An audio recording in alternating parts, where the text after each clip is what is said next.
tous. On se retrouve aujourd'hui pour le troisième épisode du Lexicon et on va de nouveau s'intéresser au concept de type.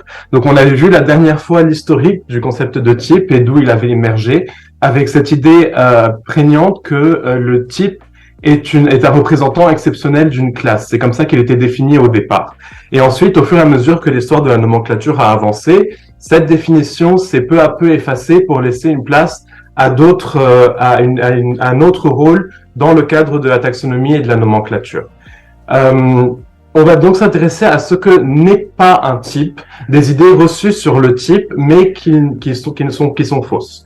Premièrement, un type n'est pas un individu parfait choisi à l'intérieur d'un taxon, ni un individu d'une importance majeure qui serait un représentant, un roi ou quelque chose qui jouerait un rôle particulier à l'intérieur de son taxon.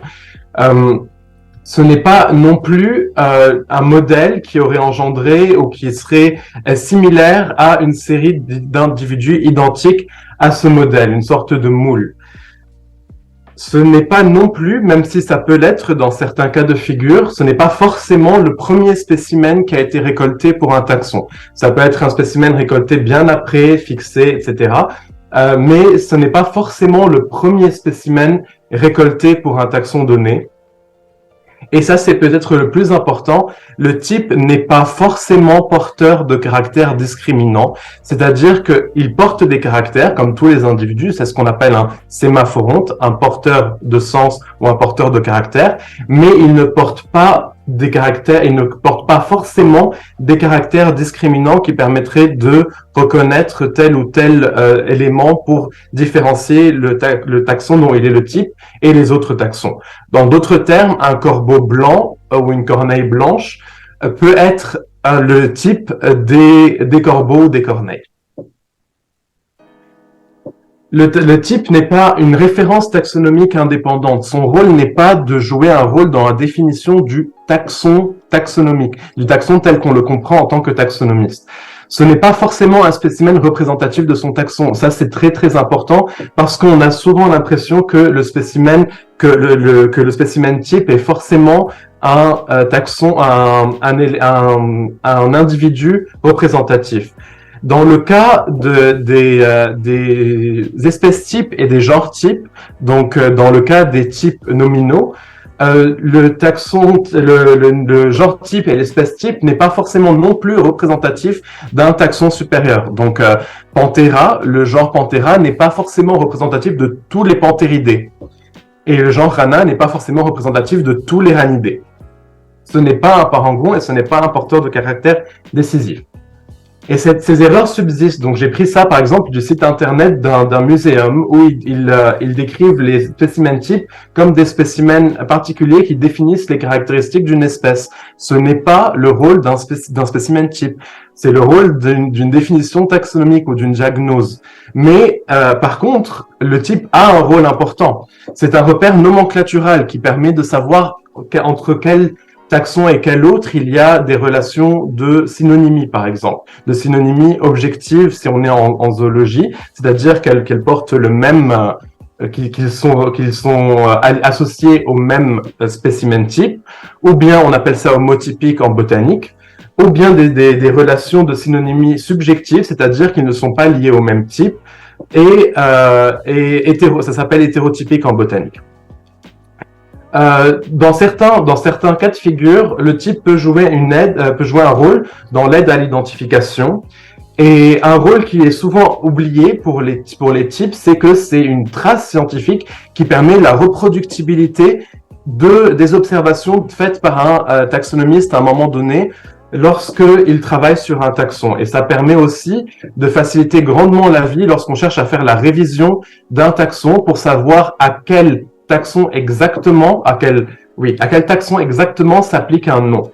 Et c'est ça finalement le rôle essentiel du type d'une certaine façon, c'est de porter un nom, c'est d'avoir une étiquette associée à ce spécimen ou bien à ce taxon nominal qui permet d'organiser autour de lui la réalité biologique et les différents taxons entre eux. D'un point de vue un peu plus philosophique, on dit que le type permet la définition du nom par l'ostension. Donc le type permet une définition non pas du taxon, du taxon taxonomique, c'est-à-dire tel que la plupart des taxonomistes l'entendent, mais du taxon nominal, c'est-à-dire l'équivalent nomenclatural de ce taxon taxonomique. Et le concept de taxon nominal mériterait une heure de cours ou bien une chronique, en tout cas, ou deux à part entière. Mais pour faire ça très simplement, c'est l'équivalent dans le monde de la nomenclature du taxon taxonomique que la plupart d'entre vous manipulent. Et ce type permet de définir ce taxon nominal par l'ostension, c'est-à-dire par le fait de montrer un individu d'une classe ou d'un groupe en disant tout ce qui se rapporte à cet individu et fait partie du même groupe que cet individu. Et donc, ça, c'est l'approche de Erna Esch, qui en 2018 définit ça. Et pour garder cette idée, donc pour essayer d'enlever l'idée d'un type qui soit typique, typologique, ou bien représentatif d'une façon ou d'une autre de son taxon, et pour garder seulement l'idée d'un porte-nom, d'un spécimen qui a pour rôle de définir par ostension un taxon nominal. Le terme onomatophore a été proposé par Simpson en 1940 et donc basé sur onoma, le nom, et porté, donc le porteur de nom. Et ça peut s'appliquer à tous les types en fait, que ce soit un spécimen type ou un taxon nominal. Et puis pour les spécimens types en particulier, il y a le terme onymophoronte qui a été introduit par Dubois en 2005. Donc pareil, onymo le nom, phoron porté et ontos l'individu ou l'individu ou le spécimen. Et donc on va s'arrêter là pour aujourd'hui. La prochaine chronique s'intéressera aux différents types de types, parce que dans la magnifique classification, dans la magnifique logique de la nomenclature, il y a des types différents selon si c'est le premier type qui a été donné, le second, enfin le premier, s'il y en a eu plusieurs en même temps, s'il y en a eu un choisi parmi ces plusieurs. Donc on s'intéressera à cette panoplie de types dans une approche un peu plus catalogue pour la prochaine chronique. Merci à tous. Merci Elie. Trop cool. Bah, j'espère que tu vas venir aux journées de la SFS pour nous sortir des noms de l'espace comme ça. Donc Oni quoi? J'ai déjà oublié. Onymophoronte. Onymophoronte. Et en fait, première question que je me pose vite fait là. Du coup, lui, c'est Simpson qui a proposé ça. Non, ça c'est Dubois. Non, oui, c'est Dubois. C'est onomatophore Simpson.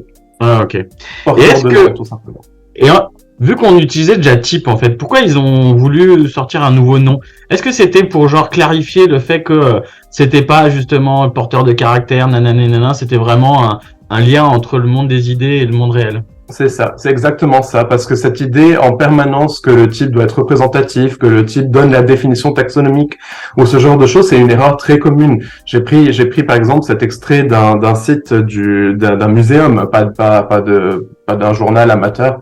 Donc c'est des problèmes qui reviennent en permanence. J'avais eu une fois même une review d'article où le reviewer aussi confondait le rôle du type et quelque chose qu'on attribue justement parce que comme on l'avait vu la dernière fois dans l'historique, ça vient de là. L'idée quand même de typique au départ, c'est vraiment un représentant d'une classe, un individu particulier qui serait absolument génial et qui représenterait tout le reste, un délégué de classe puissance, enfin à la scientifique si vous voulez. Mais la réalité, c'est que c'est absolument plus comme ça que c'est conçu maintenant. Et bien au contraire, un type peut être un morceau d'un animal. Donc j'aimerais bien voir comment un tibia peut représenter un chat, par exemple. Et on pourrait parfaitement avoir une abeille à qui il manquerait le 3/4 de son corps, qui serait le type d'une espèce d'abeille. Donc et pour les paléontologues en particulier, c'est assez évident de se dire que un petit morceau d'os ou quelque chose comme ça qui a un type est vraiment pas représentatif. Mais quand on fait de la néontologie, l'erreur elle subsiste plus souvent.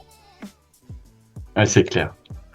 Ah bah ça, des espèces fossiles basées sur pas grand-chose, sur une dent, il y en a quand même un paquet. Des réflexions. Les malacologues, ils utilisent pas des coquilles comme type parfois?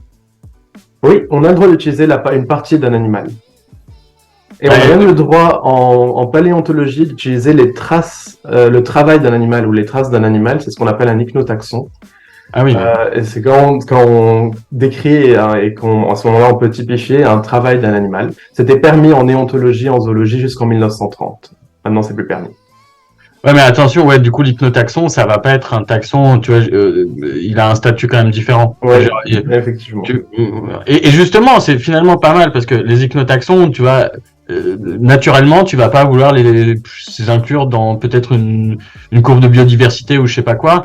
Du coup, le fait qu'ils aient même un nom et un statut différent rend transparent le fait qu'ils sont une entité Une différente. réalité biologique différente.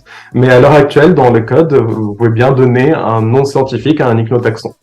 Donc, il reçoit un nom scientifique, et puis c'est votre travail de taxonomiste qui va faire que oui ou non, ce sera correctement bien géré.